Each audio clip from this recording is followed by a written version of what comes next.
Padre, entonces, retomando el tema, esta condición de iniciar el acercamiento, la vivencia y la experiencia de Dios, sí tiene muchísima coherencia iniciando, y es mucho más humano, a través de Jesús. Así es. Entonces, pues ese es yo creo que también es un punto que tenemos que aclarar, ¿verdad? De que la fe en Jesucristo, la fe verdadera en Jesucristo, no es solamente creer que Él fue este gran hombre admirable en su doctrina y en sus obras y que pasó por el mundo haciendo el bien, sino que es el Hijo de Dios, es Dios encarnado entre nosotros, ¿no? Y eso cambia totalmente, es decir, porque bueno, tú dices hasta qué punto crees en Él, ¿no? Hasta aquí, lo que crees en Él como hombre o crees en Él como Hijo de Dios. Ahí está la diferencia entre quienes somos cristianos y nos declaramos discípulos de Jesucristo y seguidores suyos, y quienes no pasan de ser admiradores de Jesucristo, ¿eh? Y pues fíjate que en este tiempo en que estamos, siempre decimos que nos cuesta el compromiso, que se nos hace fácil creer y admirar a mucha gente, pero el compromiso, ahí está, se nos hace, no sé, es la inseguridad en que vive la sociedad de hoy y viven nuestros jóvenes, que el compromiso para decir quiero ser un cristiano comprometido, quiero ser sacerdote, quiero ser religioso, ahí es donde ya está más difícil. Bueno, Padre, es que también cambia el tema y emular la decimos, imagen y la vida. Tenemos en México algunas frases de Jesús, ya está bastante bravo. Pues sí, por eso, pues ahí sí, está, pero este es el tema que la Iglesia, o sea, la diferencia entre hablar un científico de Jesucristo y el hablar un teólogo y un sacerdote o un cristiano de Jesucristo, es que para nosotros Jesucristo no es simplemente hombre, se encarnó, el Hijo de Dios se encarnó. ¿Quién es? Porque hablando de esto, de la fe, por ejemplo, en el catecismo se dice, no se explica porque el niño no llega a entender eso, pero decimos, Jesucristo tiene dos naturalezas y una persona, la naturaleza humana y la naturaleza divina, pero una persona, y es la persona divina. Entonces esa persona es la que vive en Jesús de Nazaret. Ese Jesús de Nazaret es una persona divina, pero lo que nosotros percibimos y cómo Él se relaciona con nosotros es a través de su naturaleza humana, ¿no? Y bueno, pues eso también es otra especie de intríngulis parecido a ese de tres personas y un solo Dios, porque Jesucristo se puede deshacer, se puede desconectar de esa persona divina que habita en Él. Pues no se puede desconectar, pero su existencia en este mundo es como Jesús, el Hijo de José y de María. Es el hombre encarnado quiere decir, viene de carne, hecho carne como nosotros, y ese es el que vive con nosotros, ese es el que sufre, ese es el que llora, es el que se ríe, es el que convive y comparte nuestra condición como cualquier otro hombre.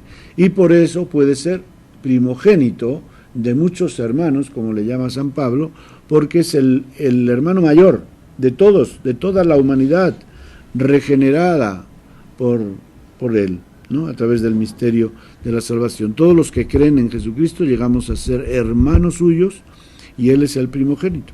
¿Y a quién miramos? A Él. Él es nuestro modelo, Él es nuestra inspiración, nosotros seguimos sus ejemplos y nos comprometemos con Él cuando recibimos el bautismo y aceptamos vivir en la iglesia, en la comunidad eclesial. De acuerdo. Pero Padre, entonces no deja de ser la presencia de Jesús, su conocimiento y su experiencia, la llave para la fe cristiana. Claro, claro. Y ahí está el paso, ¿no? Ahí está el misterio, digo, el pasar, el hacer este paso de escuchar a Jesús, de conocer su doctrina y luego decir, yo creo en lo que Jesús me enseña y yo acepto a Jesús como mi Salvador y mi Señor. Ese es el punto, diríamos, crucial, que llamamos un encuentro personal y salvador con Jesucristo. Y esa es la diferencia que va a marcar tu vida. Entonces, hacia eso va la labor de la Iglesia, ¿no? Y hacia eso está orientada especialmente ahora toda la labor evangelizadora, porque pues muchos de nuestros cristianos pues creen pues con la fe que recibieron de niños a través del catecismo, de los sacramentos de la iniciación, y luego esa fe no se ha desarrollado, y entonces al encontrarse con las dificultades propias de la vida humana de un adulto, pues resulta que esa fe no les suficie, no le basta. ¿Por qué? Porque no ha habido un encuentro personal. Se encontraron con el niño Jesús en Belén, etcétera. Jesucito de mi vida, tú eres niño como yo, por eso te quiero tanto y te doy mi corazón, y esas cosas pues de niños. Pero ya cuando eres mayor esas cosas ya no te suenan a chiste o a cosa de niños, ¿no? Entonces tienes que ir desarrollando tu experiencia, y entonces pues es como, bueno, tú tienes amigos que fueron amigos de niños, ¿verdad? Sí. Pero has ido creciendo y ya no son amigos niños, son amigos adultos, ¿no? Mayores, y así.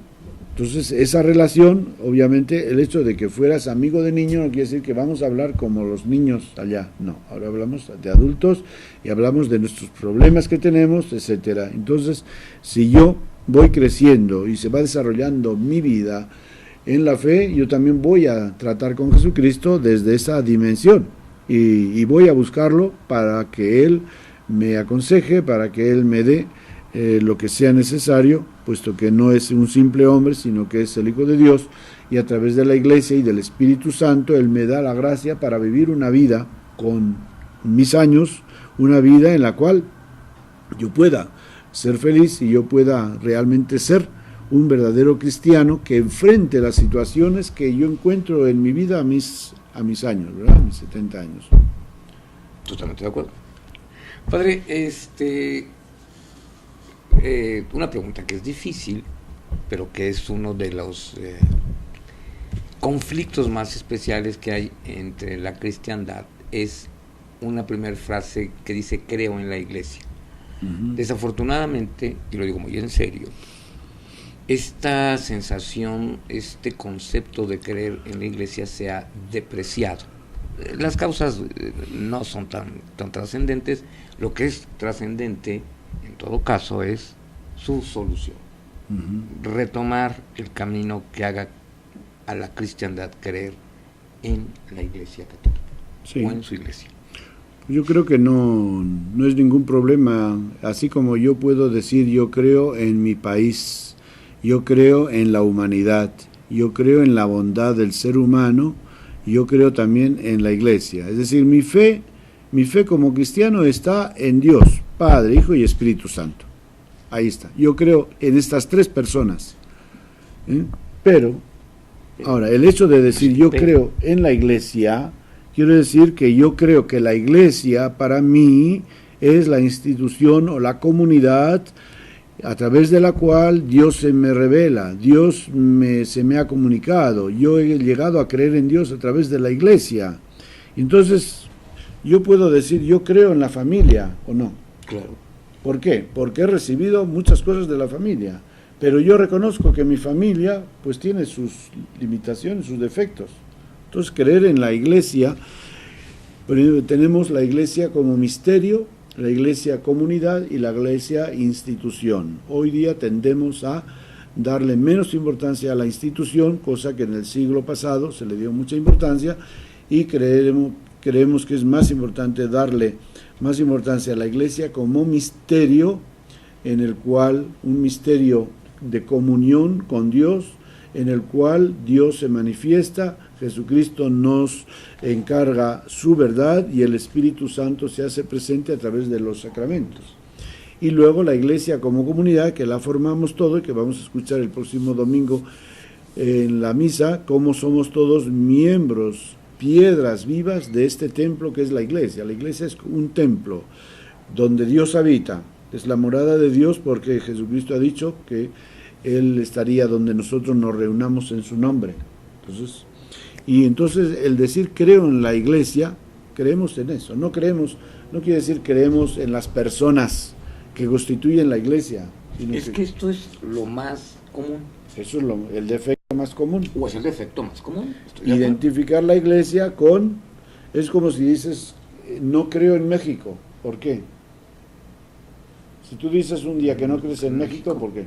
Porque identificas México con el gobierno, mexicano, con las personas, con las instituciones, y en la medida en que el gobierno, las personas o las instituciones dejen que desear en tu vida, porque fallan en eso, entonces digo, yo ya no creo en México, agarro mi maleta y me voy a vivir a otra parte.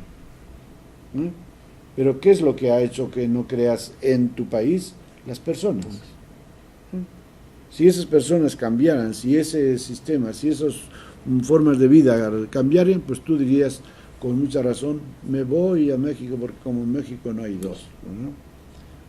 Pero lo que nos falla son las personas. Por eso tenemos que ir, por eso nos conviene hablar de la Iglesia como misterio y de la Iglesia como comunidad, para ver que la Iglesia no es simplemente un conjunto de personas, y menos de esas personas que más se ven y que a veces más nos pueden defraudar. Totalmente. Son las que se ven, las que no Pero se ven. esta sensación o este defecto, desafortunadamente, es lo más popular o lo más común. Sí, pero a pesar de todo, pues hay gente que dice, sí, yo no creo, luego dicen, no creo en los obispos, no creo en los curas, pero quiero estar en la Iglesia. Entonces, al decir que quieren estar en la Iglesia, quiere decir que creen en la Iglesia, como esa comunidad y ese misterio comunitario en el cual Jesucristo ha puesto toda la riqueza de la gracia a través de los sacramentos y a través del Espíritu Santo. Padre, antes de que nos hagan clic. Ya va a ser. Sí, ya ve que aquí, clic. Dos preguntas fundamentales. La Iglesia, también como institución, como parte social, como parte viva, ejerce un sinnúmero de bondades hacia la humanidad en este siglo. Hoy, claro. ¿Por qué esto no es aceptado? ¿Por qué la gente no lo acepta como tal? Pues es que somos así, ¿no? Nada más vemos lo malo, ¿qué? Vemos lo malo, nos fijamos en lo malo y no nos fijamos en lo bueno. Entonces, ¿qué cosa? Es un gran misterio de nuestra naturaleza humana. Es que yo creía en ti, pero me defraudaste con este defecto, ¿no? Entonces, y todo lo demás capó, todo lo demás ya no lo tomo en cuenta. Y eso lo aplicamos, es una regla común que la aplicamos a las personas, a las instituciones, ¿no? Y la gente, eso es algo interesante, ¿no? Que hay que purificar ese modo de conducta. Por supuesto. Esto es un defecto cultural. Un defecto cultural humano. Sí, por supuesto. No cultural de aquí nomás. No, de toda la humanidad. De la cultura humana. Padre, y la otra pregunta que es harto interesante, hablando del credo. Hace un rato yo me refería a una experiencia de Dios a través de la inteligencia y la razón. Por alguna causa Dios le puso en la cabeza al hombre la inteligencia y la capacidad de razonar y de percibir. Nada más que la capacidad de razonar y la inteligencia, bien empleada, son la llave absoluta del infinito. Quien le pone a un ser inteligencia y capacidad de razonar, le está regalando el infinito. Así de fácil. O le está dando toda la puerta al infinito. ¿Qué se requiere para dar semejante regalo? Pues no, al infinito, ¿en qué sentido? A todo el universo. El ser humano puede ser Es que desde el punto de vista cristiano lo infinito... Dueño de todo el universo que nos rodea. Sí, pero es finito, todo eso es finito. Okay, pero es... Dentro de la terminología cristiana, teológica, todo eso es finito. Es finito. Lo infinito solamente es referente a Dios. Dios, pero aún todo aquello que pertenece a lo finito, al universo, es un regalo del tamaño. Sí. ¿Qué se requiere para dar un regalo de esos? Pues se requiere pues que Dios ama al hombre. Y como decimos, es la criatura consentida de Dios, de Dios, sí. La criatura consentida de Dios. La criatura, el otro día aprendí un término en Chihuahua que dicen chiple. Chiple. ¿Has oído esa palabra? No, nunca. Chiple. Es la criatura chiple de Dios, consentida de Dios. Entonces nos ha dado a través de la inteligencia, porque las cosas que hemos conocido a lo largo de los siglos y lo que el hombre todavía puede conocer, ¿verdad? Lo que pasa que precisamente ahí como que sí tiene el peligro el hombre cuando se deja llevar solamente de la razón, de llegar a una soberbia, a una creencia sobrada de sí mismo y creer que puede ser como Dios, que puede conquistar, que ser dueño de las fuerzas de la naturaleza y de la vida, etcétera, etcétera. Y por eso pues todos esos intentos que se están haciendo a través de la biología, ¿no?, sobre la vida humana, pues todo eso es el peligro pues es la fe. Por eso Jesucristo viene a este mundo y nos dice, por aquí, de esta manera vamos a caminar. Saber reconocer pues que Jesucristo, siendo Hijo de Dios, sin embargo Él dice, Padre, hágase tu voluntad. Jesucristo en ningún momento quiere hacer las cosas a su manera, o si las quiere, pero siempre dice, Padre, ¿y cuál es tu voluntad? Entonces, que se haga la voluntad del Padre, y eso es lo que nosotros necesitamos aprender de Jesucristo, que todo lo que el ser humano puede comprender debe de tener también un punto de referencia hacia Dios, ¿verdad? De reconocer que somos criaturas y que la fe nos guíe para ver hasta dónde podemos llegar. Pero también que como referencia, que nos puso algo en la cabeza que nos da el universo entero. Es un regalo fuera de lo común. Sí, fuera de lo común, pero siempre tiene que estar bajo el discernimiento de lo que está dentro de nuestra condición humana, ¿verdad? Por eso yo me refería si el hombre lo utiliza, su inteligencia y su razón, para el bien. Para el bien. Y conquista todo el universo para que lo viva, lo disfrute, etcétera. Es un maravilloso regalo. Cuando la inteligencia se usa para el mal, no es inteligencia, es una degradación y una perversión. En eso no cabe duda. Pero si usa la inteligencia y la razón, le están dando un regalo fuera de lo común, ¿eh? Sí, porque todo eso está incluido en las palabras de la creación, cuando dice Dios, crezcan, multiplíquense y dominen la tierra.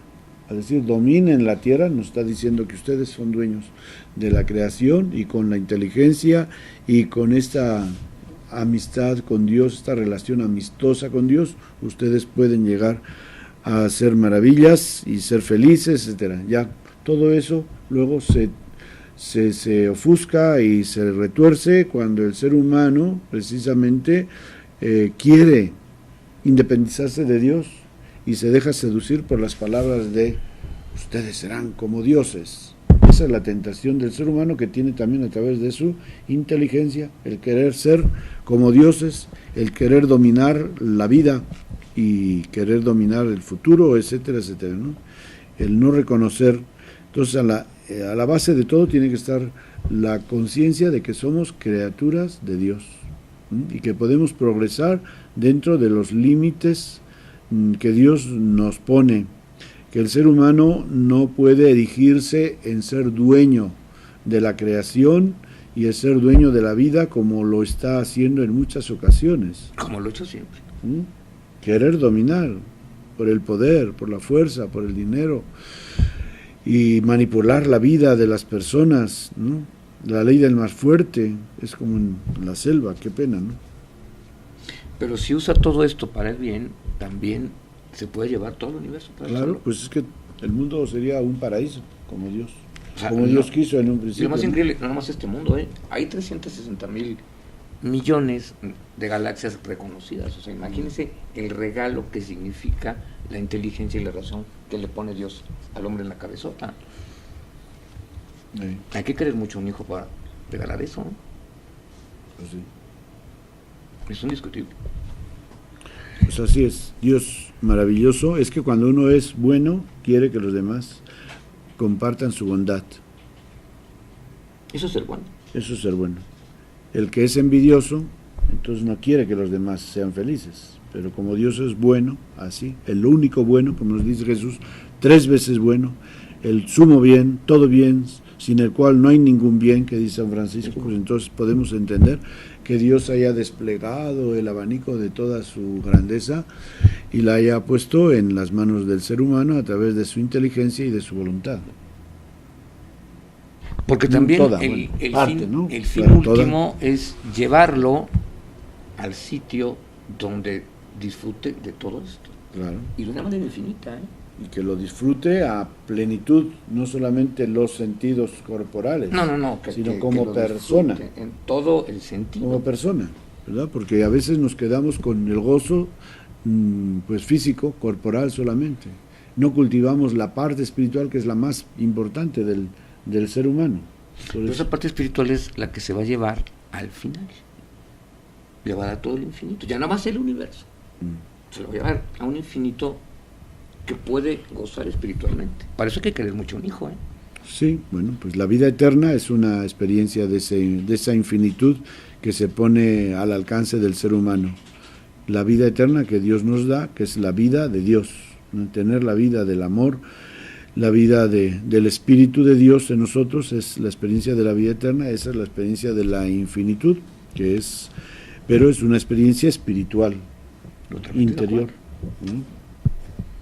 Pero todos estos conceptos están enmarcados o sintetizados en palabras del credo que continuamos la próxima semana.